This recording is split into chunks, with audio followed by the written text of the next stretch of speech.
el día de hoy vamos a retomar nuestra serie que hemos estado estudiando en el Evangelio de Marcos. El día de hoy estaremos estudiando todo el capítulo 3.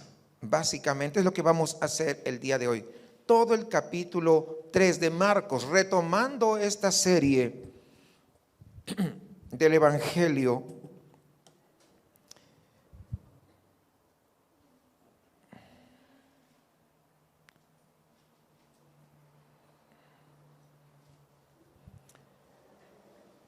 En esta oportunidad voy a estar haciendo uso de la nueva versión internacional, porque hay algunas personas nuevas que a veces uno lo lee en la Reina Valeria, a veces hay palabras que no se entienden porque son de un español un poquito antiguo. Incluso algunos que son jóvenes no entienden ni siquiera qué significan algunas palabras, no digo todas, ¿no? Pero algunas palabritas.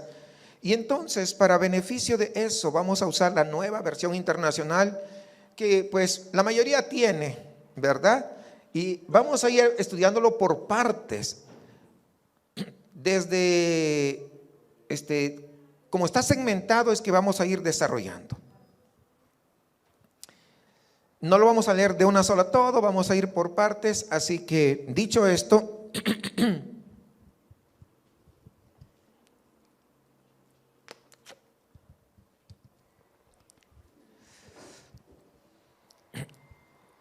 Marcos capítulo 3.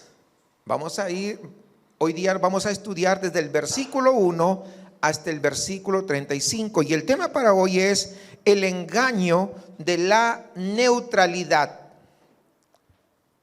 El engaño de la neutralidad. Hermanos, si ustedes tuvieran que describir a nuestro Señor Jesús, a alguien que no supiera absolutamente nada de Jesús, ¿qué palabras utilizaría? ¿O qué cuadro usted pintaría sobre Jesús? ¿Qué cosas usted destacaría de Jesús? Usted que ya lo conoce. Lo que nosotros vamos a ver el día de hoy es un retrato de nuestro Señor Jesucristo desde múltiples ópticas, desde múltiples perspectivas. Como les decía al empezar hace un momento, vamos a estar estudiando todo el capítulo 3 del Evangelio de Marcos y vamos a obtener una gloriosa imagen de quién es el Señor Jesús. Pero también seremos confrontados con el hecho de que al pararnos frente a ese retrato que nos pinta el capítulo 3 de Marcos, al mirar esa autodeclaración de Jesús, al mirar las cosas que Él hace, es imposible ser neutral. Es imposible decir, pues tal vez esto, tal vez aquello, yo me quedo en el centro. No, simplemente frente a estas declaraciones que vamos a estar estudiando es, ¿me rindo a Él o simplemente quiero ser un religioso más? Y quiero cumplir solamente con venir, pero no me quiero rendir a Él. O vengo simplemente como si me fuera al cine y yo me quedo pasivamente a observar la película, o soy parte activa del cuerpo de Cristo y voy respondiendo conforme Dios me vaya hablando a lo largo de este sermón. Y vamos a ver, hermanos, una variedad de respuestas de parte de Jesús. Y yo le pregunto lo siguiente en esta mañana. En esta semana que acaba de pasar, donde ha sido todo el corre y corre, ¿cómo usted ha respondido a Jesús? Honestamente, esté atento a ello. Presten atención, no se distraiga con eso. ¿Cómo has respondido a Jesús? En esta semana que ha pasado, la semana entre el 25 y el 1 de enero. ¿Cómo has respondido a Jesús? ¿O será que los tamales te tuvieron tan ocupado, o la familia que te visitó estaba tan ocupado que ni siquiera meditaste que Él es la perla de gran precio? Donde tu corazón estaba tan enamorado de Jesús que te desvivías por servirle a Él, y no como Marta. No lo sé, no estoy juzgando, solamente estoy haciendo una pregunta respecto a esta confrontación que Jesús nos va a hacer en este capítulo 3. Y mientras estudiaba este pasaje, mi pensamiento era: Señor, yo creo, ayuda mi incredulidad, quiero enamorarme más de ti.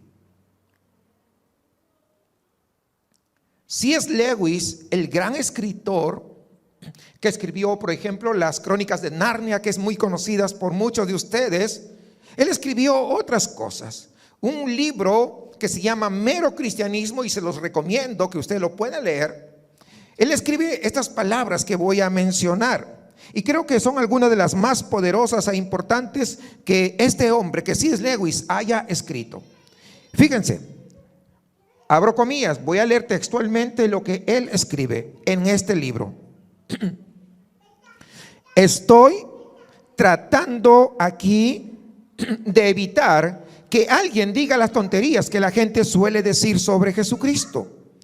Esto es lo que dice la gente: estoy dispuesto a aceptar a Jesús como un gran maestro moral, pero no acepto su afirmación de ser Dios. Eso es algo que nunca debemos decir. Un hombre que fuera simplemente un hombre y dijera el tipo de cosas que dijo Jesús, no sería un gran maestro moral. O bien sería un lunático, o en el mismo nivel de un hombre que se cree que es un huevo escalfado. O este hombre era y es el Hijo de Dios, o bien un loco, o algo mucho peor. Puedes callarle como un loco, puedes escupirle y matarle como a un demonio, o puedes caer a sus pies y llamarle Señor y Dios. Pero no vengamos con tonterías condescendientes sobre que es un gran maestro humano. No nos ha dejado esa opción, no era su intención. Cierro comillas. Qué palabras tan poderosas. Qué palabras que te confrontan, donde tú no puedes quedarte inmóvil simplemente en tu lugar. Decides, ¿es el Dios todopoderoso y te rindes a Él? ¿O simplemente es uno más del montón de los tantos dioses que existen en la sociedad? Marcos no nos da una opción. Escoge lo que tú quieras decidir. No. Vayamos a la lectura. Fíjate, vamos a comenzar con los 6 primeros versículos. Marcos capítulo 3, versículo 1 al 6. Fíjense. Ya les dije, voy a leer en la Nueva Versión Internacional, por si acaso de repente está ligeramente diferente a algunos de ustedes. En otra ocasión, dice, entró en la sinagoga, había ahí un hombre que tenía la mano paralizada. Algunos que buscaban un motivo para acusar a Jesús no le quitaban la vista de encima para ver si sanaba al enfermo en sábado. Entonces Jesús le dijo al hombre de la mano paralizada: ponte de pie frente a todos. Luego dijo a los otros: ¿qué está permitido en sábado? ¿Hacer el bien o hacer el mal? ¿Salvar una vida o matar? Pero ellos permanecieron callados. Jesús se les quedó mirando, enojado y entristecido por la dureza de su corazón, y le dijo al hombre: extiende la mano. La extendió y la mano le quedó restablecida. Tan pronto como salieron los fariseos, comenzaron a tramar con los herodianos cómo matar a Jesús. Fíjense ustedes, en primer lugar vemos que Cristo es el Señor del sábado. De nuevo, mientras está en la sinagoga, hay un hombre con la mano paralizada o la mano seca, dice en la versión de Reina Valera, y estaba ahí. No sabemos, porque no se nos explica si fue una trampa que los fariseos trajeron a ese hombre para ver qué hacía. No sabemos, pero los fariseos estaban ahí presentes, estaban como rastreando, siguiendo dónde iba Jesús. Ahí se metían los fariseos. Y estaban ahí para poder tenderle una trampa tal vez, pero sí, lo que sí estoy seguro es de que estaban ahí para poder acusarlo. Y quieren ellos destruir a Jesús, quieren destruir su ministerio. Los fariseos están pensando que si Jesús sanaba a este hombre de la mano paralizada, tenía que ver con un problema moral para Cristo. Es lo que pensaban. En el sábado, ¿será que Jesús sanaría a este hombre? Porque recuerden ustedes que en el sábado no estaba permitido hacer nada. Sí, lo recuerdan, eso lo hemos visto ya en muchas oportunidades. Pero si usted no sabía, le comunico, eso ya lo hemos estudiado. No voy a hacer toda la explicación, sino nos detendríamos un poco y esto pues demoraría no una hora, sino de repente un par de horas. El sábado no estaba permitido hacer nada. Absolutamente nada. No cocinaban nada, sino cocinaban el día anterior para que ese día pudieran comer, en fin. Entonces, Cristo le hace señas a ese hombre que estaba con la mano seca o la mano paralizada, como para que venga. Y cuando el hombre está frente a Cristo, antes de que Cristo extienda la mano para sanar, le dice a los fariseos, les pregunta: ¿está permitido en sábado hacer el bien o el mal? ¿O salvar a una vida o matarla? ¿Qué es lo que está permitido? Jesús, que conoce el corazón de esos fariseos y también conoce nuestro corazón, lo que Él está diciendo: oye, ustedes están completamente equivocados. Ustedes tienen una visión tan legalista del sábado, que algo que sería un acto de bondad y que honra a Dios no está dentro de su definición de lo que es legal en sábado. Es lo que Jesús les está diciendo. Jesús los está acusando y es una grave acusación. Quiero decir, piensen en esto, hermanos. Si el sábado fue hecho para el hombre, entonces ¿qué podría ser más honroso, verdad, para el sábado que sanar la mano de este hombre que está paralizada? ¿Sí me explico? Y si el sábado fue hecho solamente para adorar a Dios, ¿qué podría ser más honroso para el Señor creador que restaurar su creación sanando la mano paralizada de este hombre? O sea, por donde lo veamos, si ustedes se dan cuenta, no tenía sentido. Porque ¿de qué se trata el sábado? Hermanos, tenemos que recordar esto.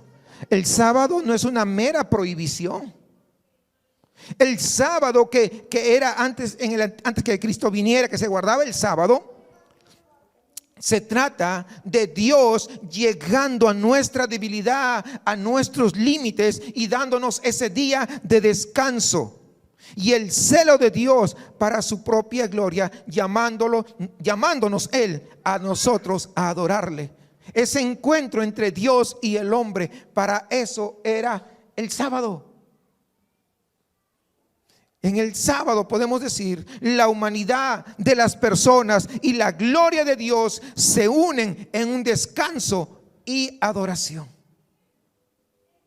Esa era la razón de haberse establecido el sábado. Es decir, no podría haber mejor manera de honrar el sábado de lo que Jesús está haciendo justamente el sábado.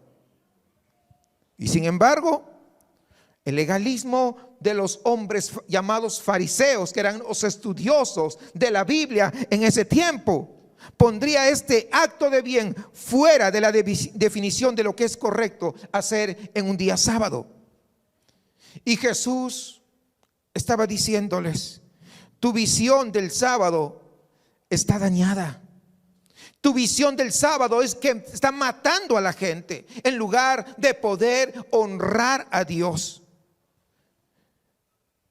Fíjate en las palabras que Jesús dice ahí en Marcos, que es algo que hemos leído. Dice: Jesús los miraba con enojo y afligido por la dureza de su corazón.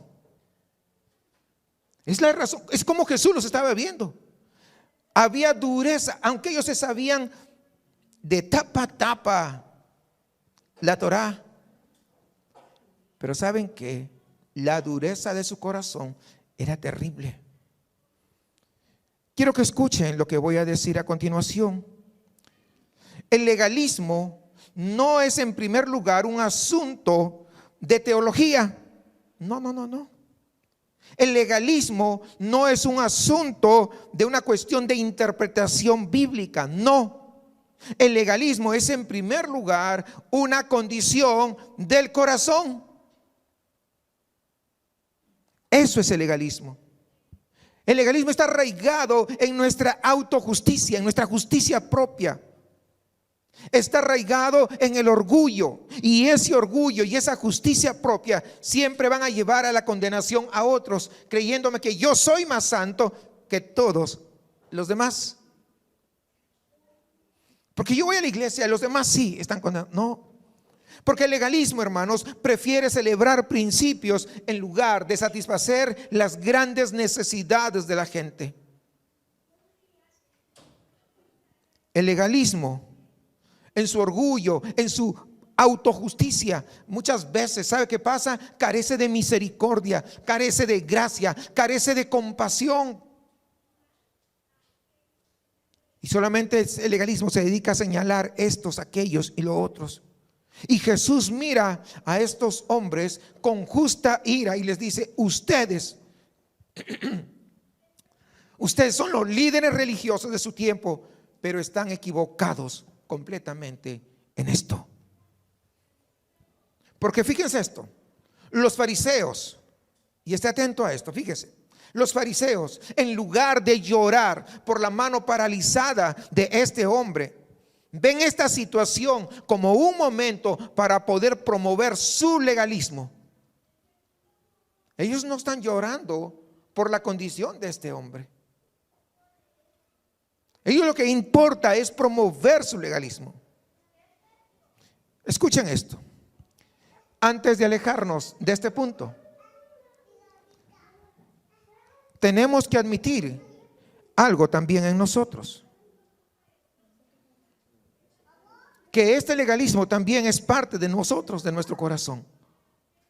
Y tal vez usted no lo quiere entender, pero quiero que esté atento. Preste atención a esto. No quiero que nos alejemos de los fariseos, sino que, ya que está fresco, quisiera considerar esto. Padres, presten atención. ¿Están de acuerdo? Fíjense esto, es una pregunta retórica, desde luego. No me lo tiene que contestar a mí, pero usted contéstese. Padres, ¿están de acuerdo que a menudo es más fácil golpear a sus hijos con la ley que rescatarlos con la gracia?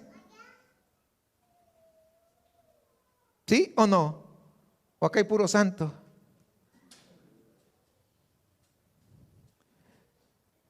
Es más fácil tener un espíritu de juicio y condena hacia un esposo o una esposa, en lugar de estar mirándolos como ese esposo o esa esposa está luchando contra el pecado, y poder mirarlo con compasión, con gracia, con perseverancia y con el evangelio en la mano. En lugar de solamente dedicarnos a señalarlo, aquel y lo otro. ¿Se da cuenta cómo comienza a florecer el fariseo en nosotros? Es fácil despreciar a tu hermano o tu hermana en Cristo que no parecen tan espirituales como tú.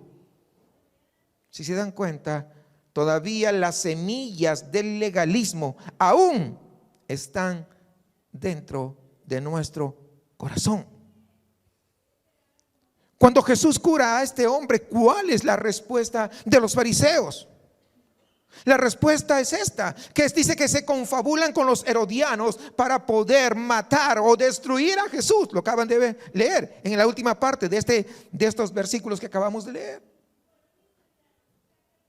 Ahora, tal vez usted diga, bueno, no, usted tiene que entender esto. Los fariseos eran los protectores, vamos a decir, del judaísmo palestino. Pero tenían los fariseos unos enemigos acérrimos, los herodianos. ¿Por qué? Porque ellos simpatizaban con el protectorado romano. O sea, nada que ver unos con otros. Pero qué chocante o qué terrible que entre enemigos ahora se están uniendo para aplastar el ministerio de Jesús. Antes de eso no comulgaban. Nunca los fariseos con los herodianos se peleaban. Pero ahora vemos juntos, hermanos amados, que Dios nos preserve de este peligroso legalismo. Inmediatamente Marcos nos lleva a una escena bastante difícil de describir y nos muestra a Jesús como el gran médico, como el gran libertador. Versículos 7 al 12 de Marcos 3.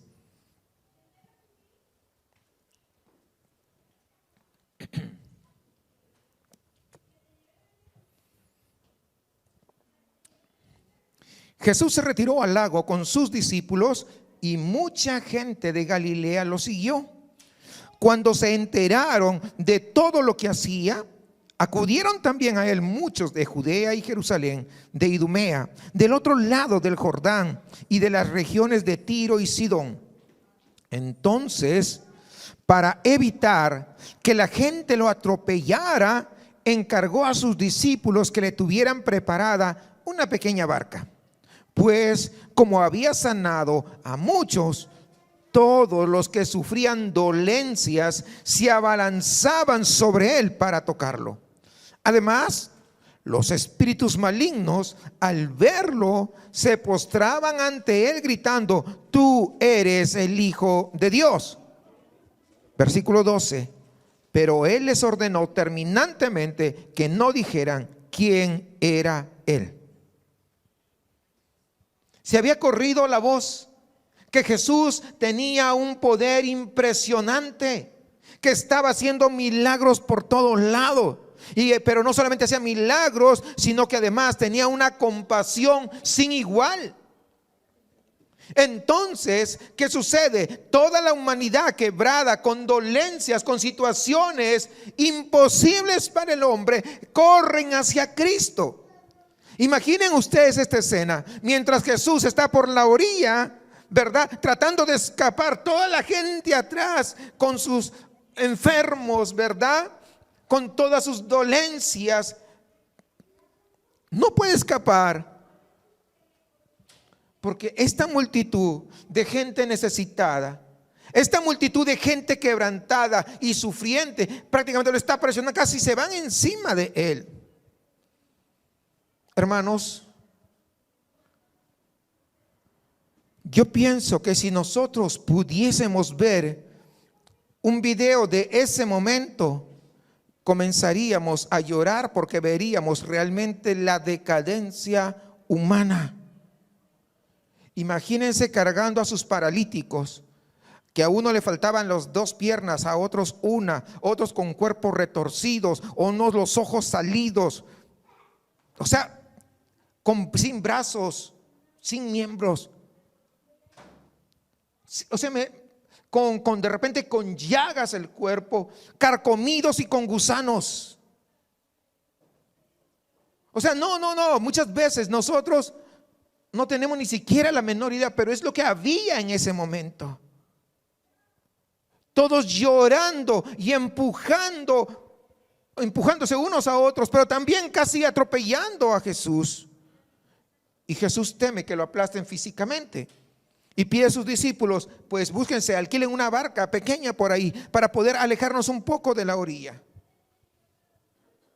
Fíjense, mientras los fariseos se confabulan con los herodianos para matar a Jesús, la creación quebrada corre a los pies de Jesús.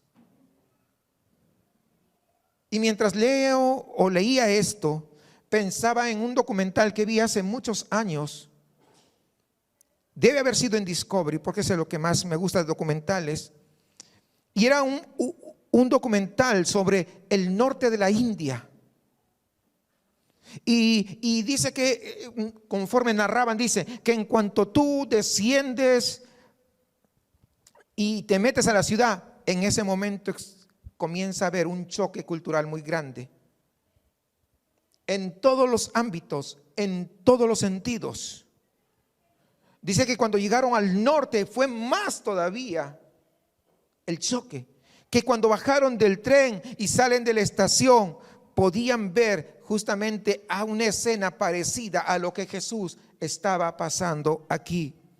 Porque cuando bajan del tren y están caminando por la estación, comienzan a ver a la gente allí acostada, con llagas, con gusanos, sin miembros.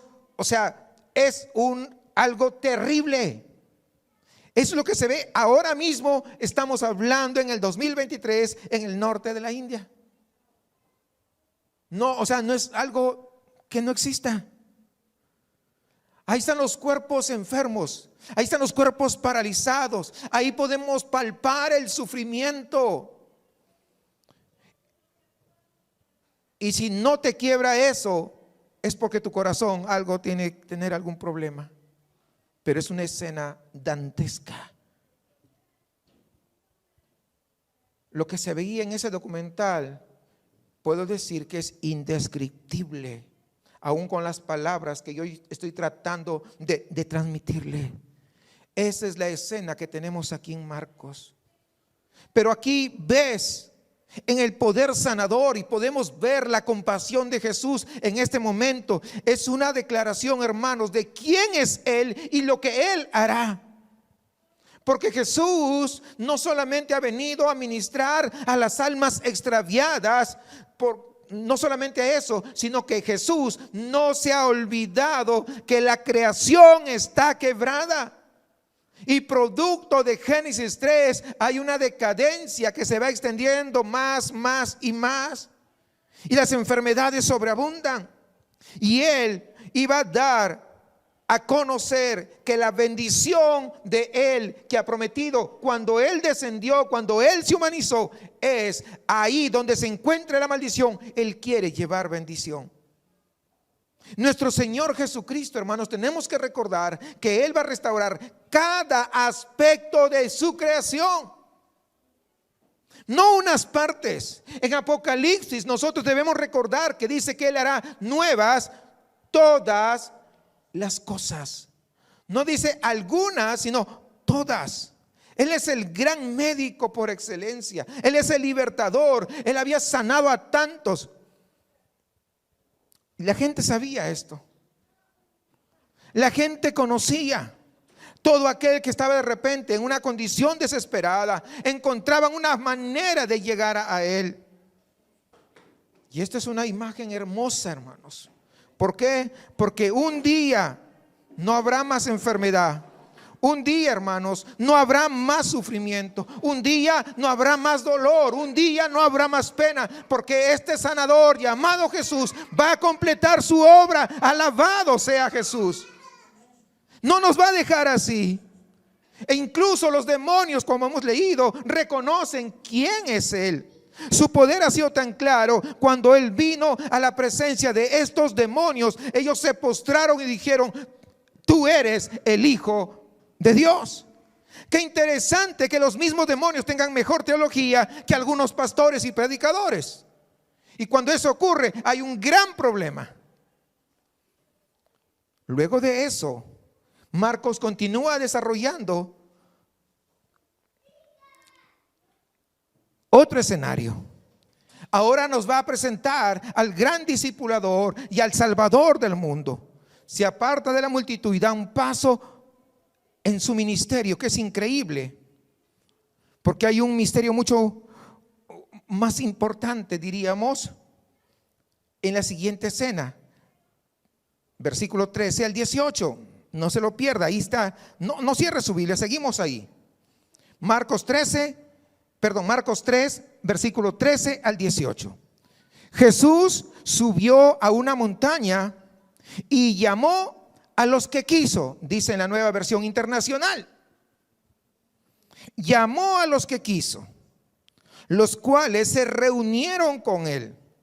Designó a 12 a quienes nombró apóstoles para que lo acompañaran y para enviar a predicar. Versículo 15. Y ejercer autoridad para expulsar demonios. Estos son los 12 que él nombró: Simón, a quien llamó Pedro; Jacobo y su hermano Juan, hijos de Zebedeo, a quienes llamó Boanerges, que significa hijos del trueno; Andrés, Felipe, Bartolomé, Mateo, Tomás, Jacobo, hijo de Alfeo, Tadeo, Simón el celote y Judas Iscariote, el que lo traicionó. Ahí está. No tenemos mucha información, hermanos, sobre estos discípulos a los que Marcos llama apóstoles. Sabemos poco de dónde son. Tenemos pues algunos apodos, vamos a decir, algunos sobrenombres ahí. Tenemos algunas asociaciones familiares, pero esto es muy superficial. Pero, ¿por qué será que Marcos no se centra en estos hombres? ¿Saben por qué no se centra en estos hombres? ¿Por qué? Porque Marcos está centrando su atención en Cristo, que es el que los llama. Tal vez usted no entienda esto con claridad. Le voy a explicar brevemente, me voy a distanciar del sermón, pero quiero que entienda esto. En los tiempos de Jesús, eran los discípulos los que escogían a su maestro. Voy a ponerles un ejemplo para que usted comprenda con mayor claridad. Dice, vamos a suponer que en estos tiempos, yo soy pentecostal, yo me busco un maestro pentecostal y voy, maestro pentecostal, yo quiero que usted sea mi maestro, me gusta su teología. O no, uno bautista decía, acá hay un rabino bautista, entonces yo voy con ese rabino. Cada uno escogía a qué maestro quería. Pero aquí ocurre todo lo contrario. No son los discípulos quienes escogen a su maestro, es el maestro, es Jesús quien escoge a sus discípulos. ¿Están viendo lo contracultural que es? Ahora, ¿por qué sucede esto? Esto es importante. Dice, Jesús subió a una montaña y llamó a los que él quiso, a los que él deseó. Mire esto. La calificación de estos hombres no se encuentra de dónde ellos vinieron. La calificación de estos hombres llamados apóstoles no se encuentra de qué familia prominente descienden. No. La calificación de estos hombres no depende del currículum o del portafolio que hayan desarrollado.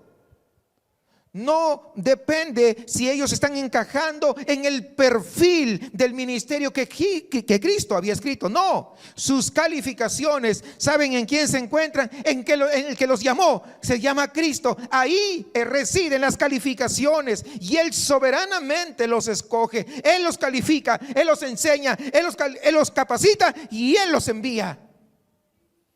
¿Para qué? Para que ningún hombre se crea que es mejor que los demás. ¿Se dan cuenta? No, es que yo soy pastor. ¿Y eso qué? Eres un siervo inútil simplemente. Yo soy maestro. ¿Y eso qué? Yo canto. Bueno, ¿y eso qué? Nada. Si tú eres calificado, es por aquel que te llama y nada más. Y nada más.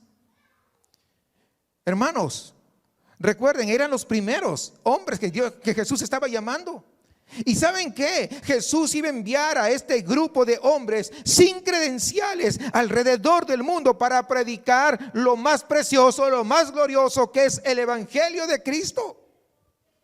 Y no solamente eso, sino a combatir, vamos a llamar en esos términos, cuerpo a cuerpo. ¿Con quién?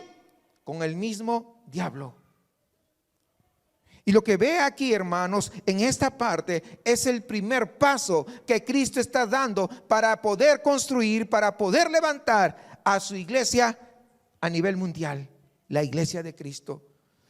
Jesús no se iba a contentar con evangelizar solamente el área de Palestina. El evangelio va mucho más allá que Palestina. Y estos hombres, estos discípulos, son los que finalmente iban a llevar el evangelio a todo aquel que Dios había elegido, hasta los confines de la tierra. Y habría un día, llegará un día en que la gente de toda lengua, es decir, de todo idioma, de todo grupo étnico, de cada pequeño lugar, de la isla más remota incluso que podemos nosotros tener conocimiento, en toda la tierra, hombres, mujeres, niños y niñas, jóvenes, adultos, ancianos, de cada periodo de la historia se levantarían y los llamarían a él: bendito, bendito, bendito es mi Salvador. Y eso por el evangelio que se iba a dispersar por todo el mundo. Y es el mismo evangelio que ha venido también a México. Ya tiene un buen de años acá en México. Qué hermoso retrato.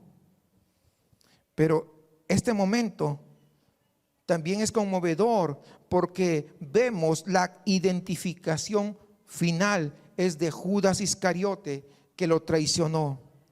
Fíjense esto, Jesús sabía que Judas lo iba a traicionar. Lo que tienes que entender es lo siguiente: Jesús estaba dispuesto a ser traicionado. Jesús estaba dispuesto a enfrentarse a la injusticia. Jesús estaba dispuesto a ser escarnecido y golpeado. Jesús estaba dispuesto a ser colgado en una cruel cruz. ¿Para qué? Para que el evangelio del reino fuera real y verdadero, no una religión más, sino el único camino a la salvación del hombre. Porque es la única manera de que sea real y verdadero, es que la ira de Dios sea satisfecha y su justicia fuese cumplida.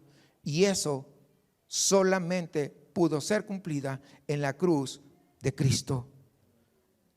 Y al ocurrir ese episodio, entonces pudiera recién otorgarse el perdón para que su iglesia viviera para siempre. Pasemos a la cuarta escena, versículo 20 al 30.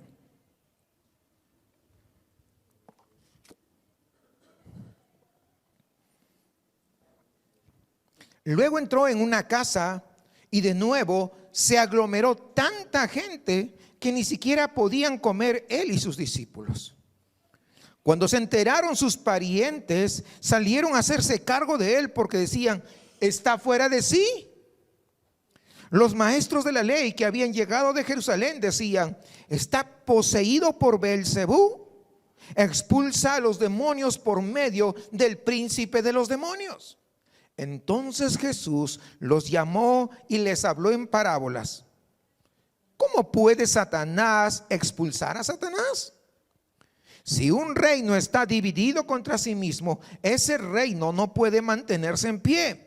Y si una familia está dividida contra sí misma, esa familia no puede mantenerse en pie.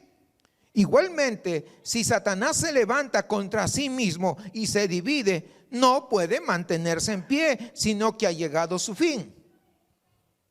Ahora bien, nadie puede entrar en la casa de alguien fuerte y arrebatarle sus bienes, a menos que primero lo ate. Solo entonces podrá robar su casa. Les aseguro que todos los pecados y blasfemias se les perdonarán a todos por igual, excepto a quien blasfeme contra el Espíritu Santo. Este no tendrá perdón jamás. Es culpable de un pecado eterno. Es que ellos han dicho, versículo 30 les dije, ¿no? Es que ellos habían dicho: tiene un espíritu maligno. Fíjense bien, ahora encontramos a Jesús en una casa.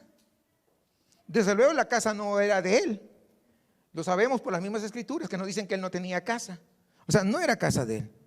Pero como en el caso anterior, Jesús no puede escapar porque realmente es la esperanza de la creación.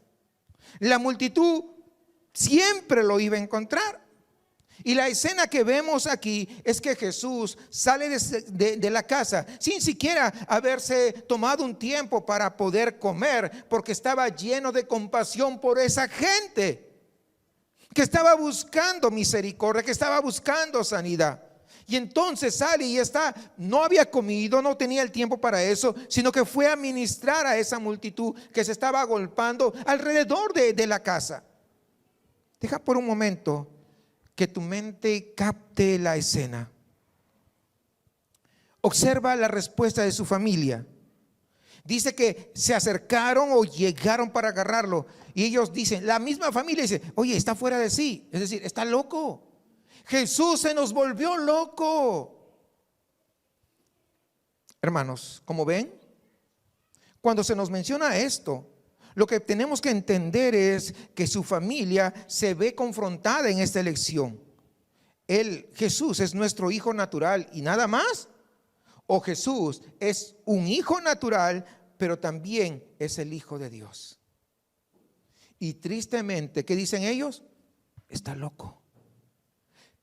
La misma familia está empezando a creer lo que la prensa decía. Bueno, no había periódicos, pero para que me entiendan, ¿no? Lo que Facebook decía, lo que la televisión decía. De hecho, están empezando a actuar como si creyeran lo que la gente dice de él. Es tan delirante, ya ni siquiera es capaz de cuidarse a sí mismo. Nosotros, la familia, tenemos que preocuparnos de Jesús, tenemos que agarrarlo, tenemos que atraparlo, tenemos que protegerlo. Él no es capaz de protegerse a sí mismo. Y en este momento puede resonar fuertemente las palabras de Juan, que dice, a los suyos vino y los suyos no le recibieron. Qué escena tan conmovedora. No hay neutralidad. La siguiente escena, hermanos, es la más teológica de estos 6 episodios. Esto es lo que ha sucedido. El poder de Jesús está tan claro como el agua ahora que nadie lo puede negar. El poder de Jesús ha sido demostrado una y otra vez en toda Palestina. Muchísima gente lo ha atestiguado. Así que los fariseos y los escribas ya no pueden negar que Jesús tiene poder, porque hay demasiados testigos. Así que tienen que inventar algún tipo de excusa de que haga de que Jesús parezca malvado a los ojos de todos aquellos que corren hacia él. Y así están en Jerusalén.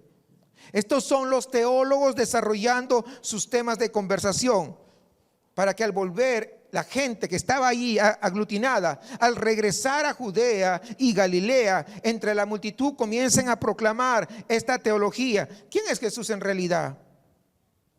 Y a ellos se les ocurre la maravillosa apologética de que Jesús está poseído por Beelzebú, el príncipe de los demonios. Por el poder de los demonios expulsa demonios. Con esto Jesús no tendrá escapatoria. Ahora bien, este argumento que están diciendo no es muy difícil de tratar, y Jesús lo trata de 2 maneras. En primer lugar, Jesús simplemente trata con la lógica de lo que ellos dicen. Jesús dice, lo que ustedes están proponiendo no tiene pues ni pies ni cabeza. No tiene ningún sentido. ¿Cómo puede Satanás expulsar a Satanás? Pensemos en esto. Si un reino entra en guerra consigo mismo y gana, ese reino termina, porque está peleando contra sí mismo. Si una familia lucha contra sí misma, eso significa que una familia gana y entonces ya no hay familia. Se desapareció. Y si Satanás se levanta en contra de Satanás y vence a Satanás, Satanás pues se acabó. Una lógica sencilla, pero a la vez un argumento devastador. Pero Cristo no está acabado. Hay algo más que Él va a decir. Miren el versículo 7, es muy importante tener en cuenta. Fíjense lo que dice. Ahora bien, nadie puede entrar en la casa de alguien fuerte y arrebatarle sus bienes a menos que primero lo ate. Solo entonces podrá robar su casa. Ahorita viene la explicación, pero antes de eso, y probablemente, quiero aclarar esto, porque algunos de ustedes antes se congregaban en alguna iglesia pentecostal y cuando enseñaban esta parte comenzaban a orar y decían: yo ato al hombre fuerte y esto y aquello y todo ese rollo. Pues les enseñaron mal, lo siento por ustedes, hermanos, pero vamos a tratar de encaminarnos correctamente. Fíjense bien. Este versículo 27, hermanos, es uno de los pasajes más esperanzadores de las Escrituras, porque lo que Jesús está diciendo es, fíjense bien, es Jesús quien está declarando esto. Lo que Jesús está diciendo es: he invadido la casa del hombre fuerte, Satanás. He derribado su puerta en mi encarnación. Jesús está diciendo: yo soy el hombre más fuerte de todos. Y es que así es que he atado y puedo tomar todo lo que yo quiera. Ahora tal vez te preguntes: ya me confundió más, pastor. ¿De qué está hablando Jesús? Bueno, en primer lugar, Él está hablando de su encarnación. De eso está hablando. Su encarnación representa que está entrando en la casa del hombre fuerte. Recuerden que el mundo está bajo el maligno. Pero cuando Jesús viene, está entrando a la casa de Satanás. Se está encarnando cuando se hizo hombre. Está entrando a la casa. Su encarnación representa eso. Ahora bien, cuando Él está hablando de atarlo, Él está hablando de un evento histórico específico. Él está hablando de la tentación que se describe en Marcos capítulo 1 versículos 12 y 13, que usted ya lo sabe. Jesús dice: ¿no se acuerdan acaso que el maligno me lanzó durante 40 días multitud de tentaciones y yo le vencí en todas las veces? Yo soy más fuerte. Ahora yo he atado al enemigo y puedo hacer con su reino lo que yo quiero. Es lo que está diciendo y es lo que está declarando Jesús. Alabado sea el Señor, que tú no tienes que atar a nadie. Jesús lo ató. ¡Qué maravilloso! Y Él lo ató en su tentación y Jesús lo derrotó públicamente en la cruz. Y finalmente Jesús lo derrotará cuando venga su reino final. Será la derrota completa, donde el pecado y el sufrimiento también serán derrotados para siempre. Si tú eres un hijo de Dios, si tú eres una hija del Señor, también eres hijo o hija del hombre más fuerte. No necesitas vivir una vida derrotada. No tienes por qué vivir una vida con miedo moral a Satanás. No necesitas pensar que luchas contra el pecado solamente con tus fuerzas, porque el hombre más fuerte ha descendido y Él es tu Padre. Y Él es tu Padre. Y Él, como segundo Adán, se ha puesto en tu lugar. Donde el primer Adán falló la prueba, Jesús ha pasado la prueba con éxito y Él tiene el poder sobre el mal. Alabado sea Cristo, hermanos. Y escucha, todo eso fue sustitutivo, todo eso fue por ti, todo eso fue Jesús en tu lugar. Así que levántate, vive en fe, vive con esperanza y con valor. El hombre fuerte es tu Salvador y su nombre es Jesús.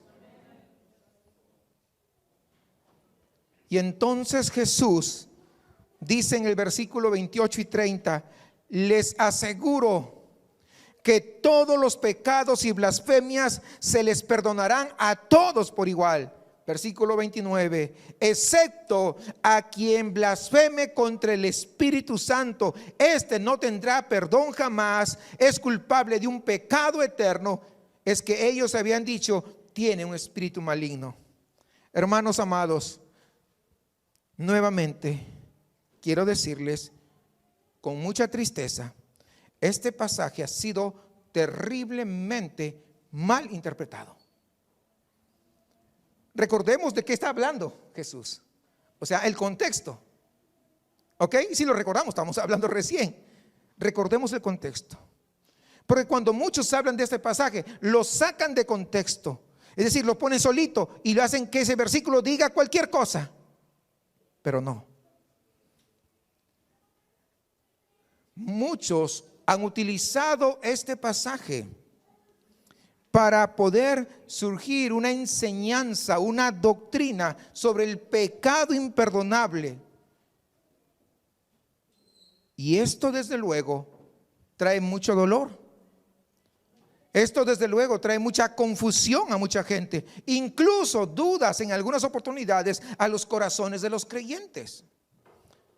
Entonces, ¿de qué está hablando Jesús? Esto es muy claro, hermanos. Fíjese esto, atento para que nunca más le vuelvan a engañar y que no entre en dudas del perdón de sus pecados. Fíjese bien. Si asignas el mal al Salvador, es decir, a Cristo, de modo que en lugar de que tu corazón corra hacia Él, ¿qué va a hacer? Va a huir de Él. ¿Sí me entiende? Si usted está asignando el mal a Cristo, al Salvador, no vas a ir tras el mal, porque, ¿verdad que no? Vas a huir de Él. Y si tú huyes de tu Salvador, entonces, ¿quién te puede rescatar? ¿Quién te puede perdonar? ¿Quién? Nadie. Es decir, si tú rechazas los medios del perdón, pues no habrá perdón. Eso es todo lo que significa este versículo, nada más. Si tú rechazas los medios del perdón, si tú rechazas a Jesús, no tendrás perdón. Eso es todo lo que dice. ¿De qué está hablando?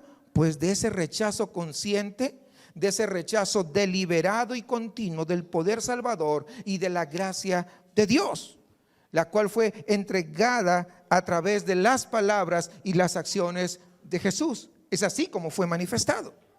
Y eso es lo que los fariseos ahora estaban haciendo. Estaban rechazando al Salvador. Y al rechazar al Salvador, entonces desde luego no había esperanza para ellos, porque rechazaban el poder y la gracia del Mesías, que es la única esperanza. Y si alguien rechaza a su única esperanza, no tiene esperanza desde luego. Eso es todo lo que está diciendo este pasaje. Y luego viene una escena bastante dulce. Versículo 31 al 35.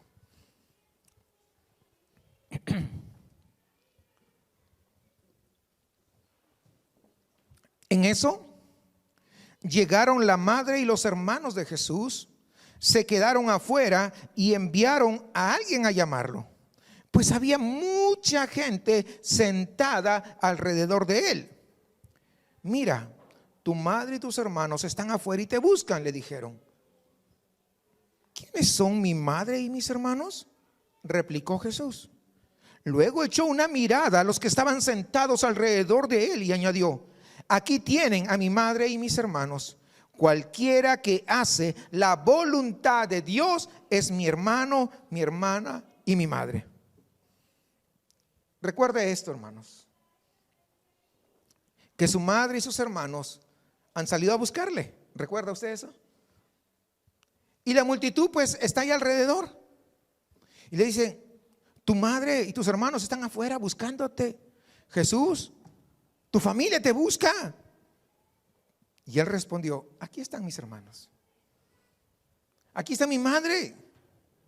Cualquiera que hace la voluntad de Dios, él es mi hermano, él es mi hermana, mi madre. Jesús lo que está diciendo en otras palabras es esto: no saben que por mi gracia que adopta, mi gracia que perdona, mi gracia que libera, yo estoy levantando una nueva familia.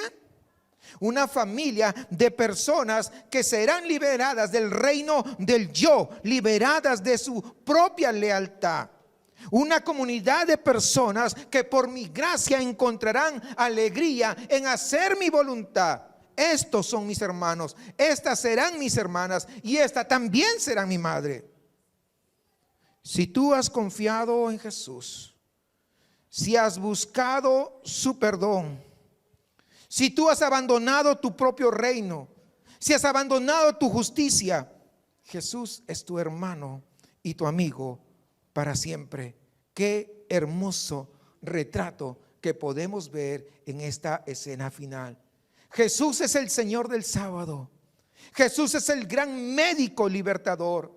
Jesús es el libertador y salvador del mundo. Jesús es la esperanza de la creación rota y caída. Jesús es más fuerte y ejerce poder sobre el mal. Jesús es el hermano, el amigo de todos aquellos que han puesto su fe en Él.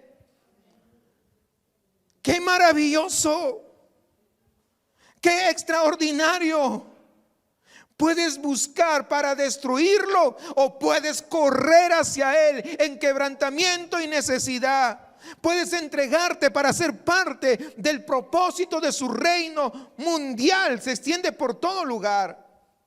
Puedes silenciosamente en tu corazón nombrarlo como un loco y blasfemar su nombre, o puedes celebrar la gracia que también te haya incluido como parte de su familia. Y si quisiera preguntarte en este día, ya estoy yendo al final, ¿qué vas a hacer con Jesús? Como puse en el título, el engaño de la neutralidad. No puedes quedarte neutro, necesitas tomar una decisión. Si eres cristiano y estás aquí en este día, tú has puesto tu confianza en Él. Tal vez deberías orar esa oración juntamente conmigo. Señor, creo, pero ayuda en mi incredulidad, porque no siempre vivo para tu gloria que se revela aquí en Marcos 3. No siempre encuentro descanso en ti, no siempre encuentro alegría en tus propósitos. A veces ocurren cosas en la vida en que realmente me parecen más importantes que el hecho de haber sido incluido con tu familia. Y valoro más a otras cosas, a otras amistades, menos que ser parte de tu familia. Muchas veces ni siquiera celebro y me alegro que tú me hayas liberado del pecado. A veces persigo el mal cuando debería estar siguiéndote a ti. Señor, yo creo, pero en tu gracia rescátame de mí mismo.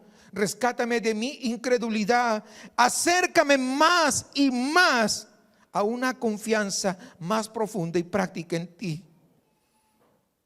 Y algo más que yo clamaba en esta semana al Señor, le decía: Señor, atrapa mi corazón y júntalo con el tuyo, para que no haga lo que yo quiera, sino lo que tú quieras. Pero si tú eres una persona que todavía no eres creyente, en este día yo quisiera decirte esto: este Jesús que hemos expuesto en este capítulo 3 es tu única esperanza, porque solamente en Él se encuentra la vida, y porque solamente en Él se encuentra la esperanza, porque solamente en Él se encuentra el perdón. Así que hoy es un buen día para que corras a Él, que confieses la necesidad de Él, que busques su perdón y puedas descansar también en su gracia. Y mi pregunta es: ¿qué harás con Jesús?